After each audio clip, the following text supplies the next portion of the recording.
27 मई 2023 को उलेरी गांव में राज्यसभा सांसद दीपेंद्र सिंह हुड्डा के नेतृत्व में उकलाना के पूर्व विधायक नरेश सेलवाल के द्वारा एक रैली का आयोजन किया गया।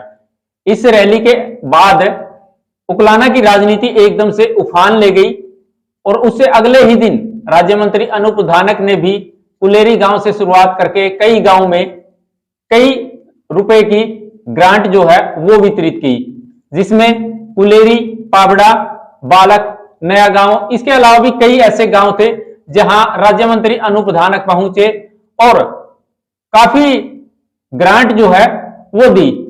इसके अगले दिन की अगर बात करें तो कुमारी शैलजा ने भी एक प्रेस कॉन्फ्रेंस उकलाना के अंदर रखी और उस प्रेस कॉन्फ्रेंस में अचानक से अपने सभी कार्यकर्ताओं के साथ सलाह मशवरा करके गांव प्रभुवाला में एक कार्यक्रम रखने का विचार किया और यह तय कर दिया कि 5 जून को प्रभुवाला गांव में एक कार्यक्रम रखा जाएगा। आज 5 जून के दिन यह कार्यक्रम हुआ है। इस कार्यक्रम को लेकर के आज हम चर्चा करेंगे। मेरे साथ इंद्रपाल चाहर जी है। इंद्रपाल जी, स्वागत है आपका। धन्यवाद।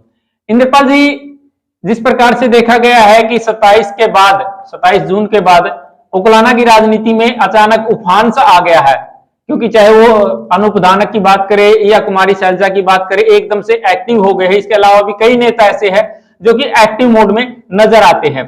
लेकिन कुमारी शैलजा की अगर बात करें तो कुमारी शैलजा ने अपने पैतृक गांव में आज की अगर बात करें तो काफी जो है शिलान्यास और उद्घाटन के जो कार्यक्रम रखे हैं। आपको क्या लगता है कि ये क्या कारण थे कि अचानक से ये कार्यक्रम जो है वो रखे गए? नरेश जी, इस कार्यक्रम के कई कारण हम जान सकते हैं जी। जो सबसे बड़ा कारण है वो जो 27 मई की नरेश सेलवाल की रैली थी गांव कुलेरी में जी, उसके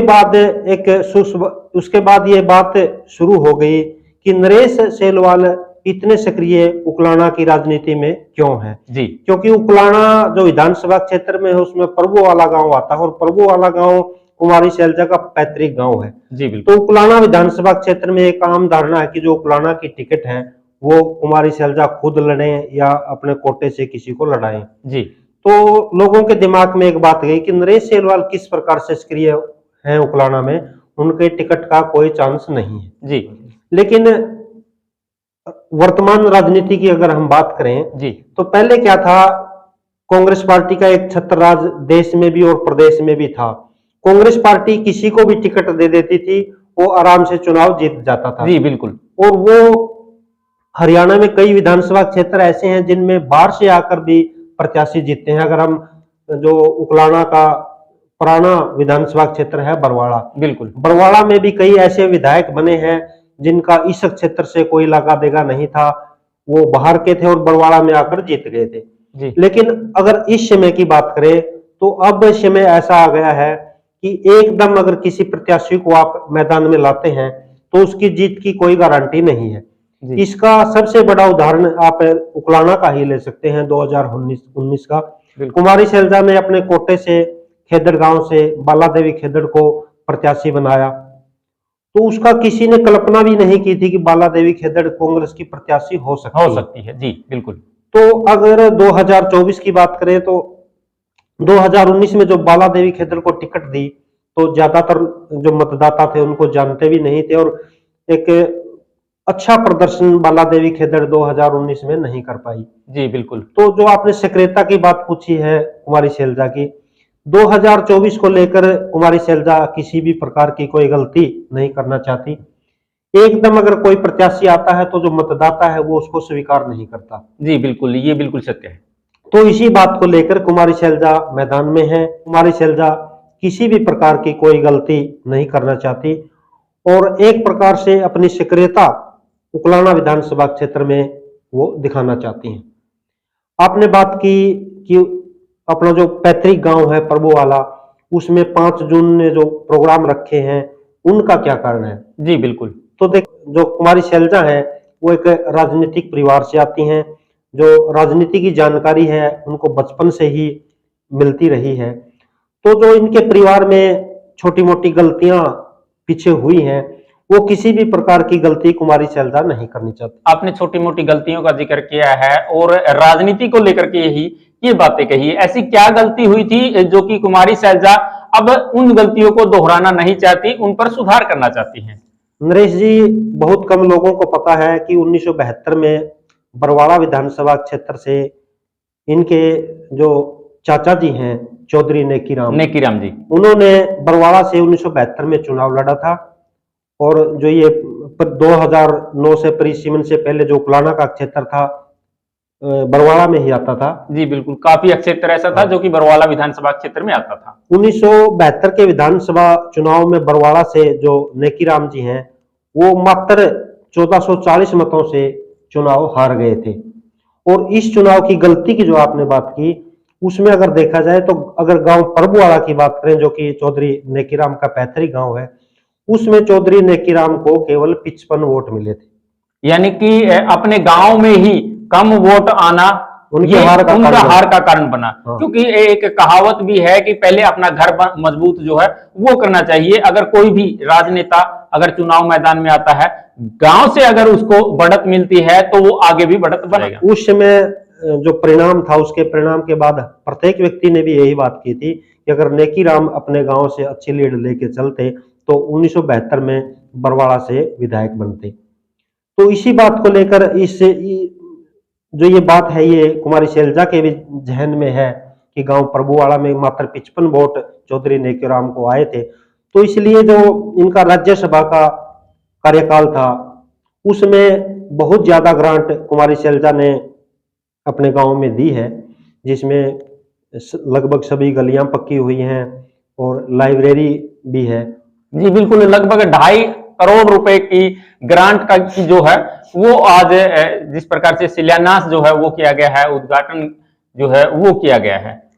नरेश जी, जो कुमारी शैलजा का राज्यसभा का कार्यकाल था वो लगभग बीजेपी के शासनकाल में आया है जी। तो इसमें कुछ लोगों की आम धारणा भी कि जो कुमारी प्रभुवाड़ा में इतने विकास कार्य हुए हैं, हो सकता है कि वो बीजेपी की सरकार या जदपा बीजेपी की सरकार है उसने दिए हों। तो कुमारी शैलजा या जो उद्घाटन किए हैं उसका जो संदेश देने की उन्होंने कोशिश की है कि इतने विकास कार्य बीजेपी के सरकार के नहीं है, ये जो विकास कार्य हैं जो उनका राज्यसभा का कोटा है उनके कोटे से विकास कार्य ये हुए हैं। और यही मैसेज वो देना चाहते हैं कि उन्होंने इतने विकास कार्य गांव में करवाए हैं। जो 1972 में जो भूल हुई थी वो ये गांव में जो काम करवाए हैं उसको गिनाने के लिए कि इतने विकास कार्य उन्होंने करवाए, यही आज के कार्यक्रम का मुख्य उद्देश्य हो सकता है। यानी कि जिस प्रकार से लोगों में एक धारणा बनी हुई थी कि कुमारी शैलजा ने खुद अपने गांव के लिए कुछ नहीं किया तो वो हल्के के लिए क्या कर पाएंगी, तो आज उन्होंने इस कार्यक्रम को करके वो बता दिया है कि अपने गांव के लिए तो उन्होंने ये कार्य किया है। और जिस प्रकार से आज की एक कॉन्फ्रेंस में उन्होंने ये कहा कि मैं हल्के के 59 गांव को अपना प्रभु वाला गांव मानती हूं। यही मैसेज, यही संदेश उन्होंने दिया कि जितना विकास कार्य राज्यसभा का सदस्य होने के नाते अपने गांव प्रभुवाड़ा में किया है, अगर उन्होंने आगे मौका मिला किसी प्रकार वो मतलब सत्ता में वापसी हुई तो उकलाना के जितने भी गांव है विधानसभा क्षेत्र में उन्होंने आश्वासन दिया कि इसी प्रकार के विकास कार्य वो पूरे उकलाना विधानसभा क्षेत्र में करेंगी। और यही उनका आज का मुख्य उद्देश्य था। इंद्रपाल जी, जिस प्रकार से प्रेस कॉन्फ्रेंस में भी उन्होंने 59 गांव का जिक्र किया, आपको क्या लगता है अपने अनुभव के अनुसार या कुछ आपने भी जानकारी जो है वो जुटाई होगी कि क्या 2024 के विधानसभा चुनाव में कुमारी शैलजा खुद मैदान में आ सकती है? नरेश जी, जो राजनीतिक परिस्थितियां हैं उसके अनुसार आप देख सकते हैं कि पहले लोकसभा का चुनाव होगा। जी बिल्कुल। और पूरी संभावना है कि कुमारी शैलजा अंबाला से या सिरसा से लोकसभा का चुनाव लड़ेंगी। जी। उस चुनाव में जो चुनाव परिणाम आएगा उसके बाद कुमारी शैलजा का ये तय होगा कि वो उकलाना से चुनाव लड़ेंगी या नहीं लड़ेंगी। अगर कुमारी शैलजा सांसद बन जाती हैं तो वो उकलाना से चुनाव नहीं लड़ेंगी। जी। लेकिन एक सवाल ये भी है कि अगर वो सांसद बन जाते हैं तो उकलाना में इतनी सक्रिय क्यों है? जी बिल्कुल। ये हम पहले ही आपको बता चुके हैं कि 2019 का जो चुनाव था उसमें बाला देवी को टिकट दी और वो चुनाव नहीं जीत पाई। जी बिल्कुल। तो मुझे लगता है कि जो 2019 में उप मुख्यमंत्री दुष्यंत चौटाला ने उकलाना विधानसभा क्षेत्र में जो एक रणनीति के तहत जो चाल चली थी, लोगों को जो बोला था, वही कुंवारी शैलजा 2024 में करने जा रही हैं। किस प्रकार के क्या वो बोल थे जो आप जिनका जिक्र करना चाहते हैं? 2019 में अनूप धानक का जो चुनाव प्रचार था बिल्कुल बैठ चुका था जी, उनके साथ कोई वर्कर नहीं लगा था। लेकिन जब चुनाव पिक पे आया तो जो उप मुख्यमंत्री हैं दुष्यंत चौटाला, उन्होंने अपने भाषणों में गांव में गए मात्र एक बात कही कि आपको अनूप धानक से कोई लेना देना नहीं है, अगर आपको काम करवाने हैं तो मैं पार्टी का सुप्रीमो हूं, मेरे से आप बात करना, आप मेरे को वोट दो, अनूप धानक को वोट मत। यानी कि उसमें साफ साफ ये कहा गया था कि आपको चेहरा सिर्फ दुष्यंत चौटाला का देखना है, न कि किसी प्रत्याशी का। जी, यही काम 2024 में कुमारी शैलजा करने जा रही हैं।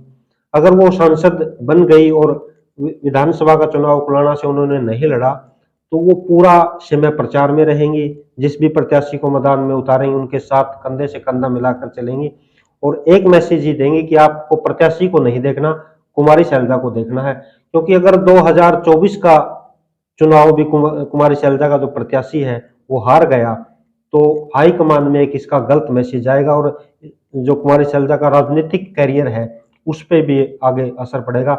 इसलिए कहा जा रहा है कि जो कुमारी शैलजा है इतनी सक्रिय उकलाना विधानसभा क्षेत्र में है कि वो किसी प्रकार की कोई गलती 2024 में नहीं करना चाहती। दर्शकों, इंद्रपाल चाहर जी हमारे साथ मौजूद थे और उकलाना की राजनीति जिस प्रकार से उफान पर थी उसी को लेकर के हम चाहते थे आप लोगों के बीच में एक रिपोर्ट देना चाहते थे कि इतनी सक्रिय जो है कुमारी शैलजा आखिर क्यों हो गई है और इस रैली के बाद में राजनीतिक उफान जो है वो क्यों आ गया। चाहे वो अनूप धानक की बात करें, कुमारी शैलजा की बात करें, नरेश सेलवाल की बात करें या बीजेपी के जितने भी नेता है वो भी काफी सक्रिय दिखाई दे रहे हैं।